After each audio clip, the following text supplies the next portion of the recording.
Sud Radio, on parle IMO. Bienvenue à vous qui nous rejoignez, c'est la suite dont on parle IMO, l'émission 100% IMO de Sud Radio avec Marc Ezrati. Et ce matin, on parle de Nice en compagnie de Corinne Joly, la présidente de PAP.fr avec Réponse de Pro. PAP, site immobilier de particulier à particulier présente Sud Radio, on parle IMO, Réponse de Pro. Et Réponse de Pro, c'est avec vous, Corinne Joly, bonjour. Bonjour. Corinne, on rappelle le principe rapidement de cette chronique. Chaque semaine, vous partez à la chasse au piège qu'on doit absolument éviter quand on veut vendre son logement vite et bien. Et puisqu'on est à Nice aujourd'hui, vous avez débusqué quelques annonces qui vous ont interpellé, comme cet appartement de 43 mètres carrés proposé à 139 000 €, situé boulevard Gambetta, tout près du Parc Impérial. Expliquez-nous. Oui, j'ai trouvé cette annonce et j'ai trouvé aussi une maisonnette de 28 mètres carrés située près de la place Saint-Maurice à 119 000 € qui ont le même problème, c'est que le propriétaire n'a pas fait le ménage avant de prendre les photos. Donc on a un parquet qui est sale, une poubelle qui déborde dans la cuisine, des photos avec serpillère ou étendoir, un jardin qui ressemble à un débarras, des vêtements par terre. Tout est entassé, il y en a même une avec des canettes et du tabac sur la table basse. Ouais, le parquet qui est sale, les fenêtres qui sont, les lits qui sont pas faits. On a effectivement pas mal de choses absolument. C'est un vrai festival. Alors, on comprend bien que quand on veut vendre son appartement ou sa maison, il faut évidemment mettre toutes les chances de son côté. Et la première des choses, c'est donc de ranger et de nettoyer son intérieur. C'est bien ce que vous préconisez. Alors oui, c'est indispensable et comme on l'a vu, il faut le faire avant de prendre les photos et rebelote avant chaque visite. Concrètement, il faut faire la vaisselle évidemment, sortir les poubelles, nettoyer les sols, faire les lits, ranger le linge, ranger tout ce qui traîne, bon par terre évidemment, mais aussi sur les meubles, sur les plans de travail et attention, je parle pas de tout balancer dans des placards parce que les acquéreurs ils peuvent les ouvrir les placards pour voir justement les capacités de rangement. Et enfin en dernier, bon ça c'est pour les visites, il faut aérer le logement. D'accord. Alors c'est vrai que tout ça c'est mieux, mais est-ce que c'est si important que ça ? Alors oui, on peut avoir l'impression que c'est pas très important et que ça va pas changer la valeur de l'appartement ou de la maison, mais en fait si, parce que en fait ça attire énormément l'attention. C'est vrai que quand on est chez soi, son désordre et bon disons sa saleté, on y est habitué, mais en fait chez des inconnus, c'est la première chose qu'on remarque. Et ça donne le sentiment que le logement il est mal entretenu et ça fait vraiment mauvaise impression. Est-ce que vous pensez que les vendeurs peuvent passer à côté d'un acquéreur à cause de ça ? Eh ben honnêtement oui, parce qu'il faut avoir une chose en tête, un acquéreur, il achète un logement parce qu'il s'imagine dedans.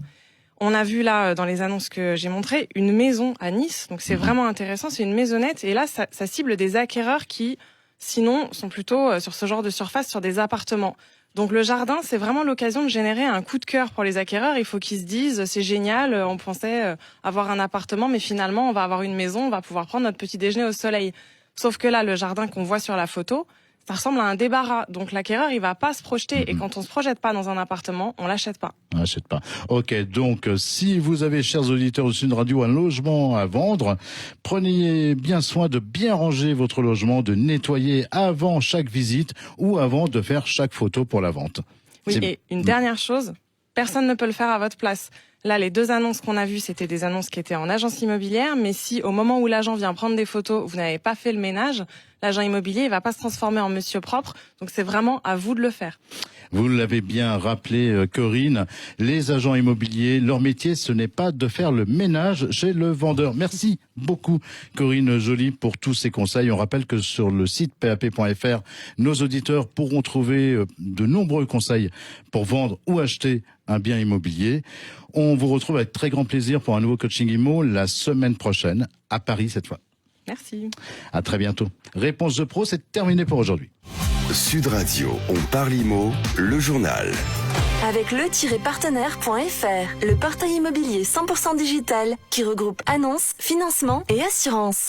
Et juste avant de retrouver Frédéric Fougera et le 48 secondes, l'équipe dont parle IMO a sélectionné pour vous un bien coup de cœur, toujours à Nice.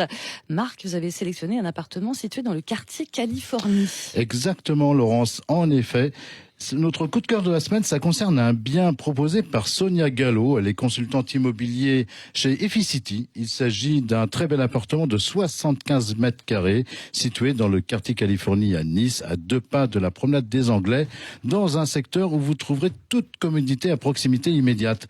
Cet appartement, comprend 3 belles chambres, une salle de bain avec toilettes séparées, une terrasse filante, un séjour lumineux et une cuisine équipée et fermée. Une cave viendra compléter ce bien. Cet appartement de 75 mètres carrés situé dans le quartier Californie est proposé à 220 000 €. Et si ce bien vous intéresse, vous qui nous écoutez, vous contactez bien sûr le standard de Sud Radio 0826 300 300 0826 300 300 et on vous mettra directement en contact avec le vendeur. Et c'est maintenant l'heure du 48 secondes. Sud Radio, on parle IMO, les 48 secondes. Avec Efficity by Foncia pour vous donner les clés de l'immobilier en toute sérénité. Bonjour Frédéric Fougera, directeur de la communication du groupe Foncia. Bonjour Marc. Ma nièce a finalement choisi tardivement son école à Grenoble et ne sait pas si elle va y trouver un logement. Est-ce qu'il est vraiment trop tard ? Oui, la rentrée universitaire approche à grands pas, mais pas de panique, il existe plein de solutions pour se loger. La première est de faire jouer son réseau amical et familial. L'une de vos relations pourra peut-être vous accompagner et vous aider dans votre quête d'appartement. Pensez aussi aux réseaux sociaux dont vous êtes probablement accro. La seconde piste à explorer, c'est la location intergénérationnelle. C'est une solution économique et solidaire qui permet de se loger et de lutter contre l'isolement des personnes âgées. Certaines locations sont même proposées gratuitement aux étudiants. En retour, vous devrez vous engager à rendre quelques menus services comme faire des courses ou sortir le chien. Troisième solution, la colocation classique. En plus de vous offrir un grand appartement ou une maison pour le prix d'un studio seul, la colocation c'est quand même très convivial et vous pouvez évidemment, tout en vous retrouvant dans un état d'esprit familial, vous isoler lorsque vous le souhaiterez. Ultime solution, les sites d'annonces immobilières et les sites dédiés au logement étudiant. Vous serez alors accompagné et conseillé pour choisir dans le quartier qui vous correspond le logement le plus accessible et le plus proche de votre école. Voilà, maintenant vous avez le choix, mais ne tardez plus. Merci Frédéric Fougera. On vous retrouve avec un grand plaisir la semaine prochaine pour une nouvelle chronique 48 secondes. Les 48 secondes. Avec Efficity by Foncia pour vous donner les clés de l'immobilier en toute sérénité. Voilà Laurence, il est temps pour nous déjà, de nous ça quitter. passe super vite. Ça passe super vite. Avec cette équipe. Juste un petit mot pour vous dire que la semaine prochaine, on va s'intéresser à Paris et plus particulièrement au 11e arrondissement et que pour cette visite, on aura le plaisir de recevoir à nouveau et peut-être plus longuement d'ailleurs, j'espère, Christophe Dupont-Avis d'Efficity, directeur général d'Efficity, qu'on a un petit peu raccourci les aujourd'hui. contraintes du direct, voilà. Ok. Voilà. Merci mon cher Marc. Merci à vous, À très toute bon votre week-end équipe. à vous. Et à samedi prochain sur Sud Radio. Et à très vite, au revoir. Bientôt.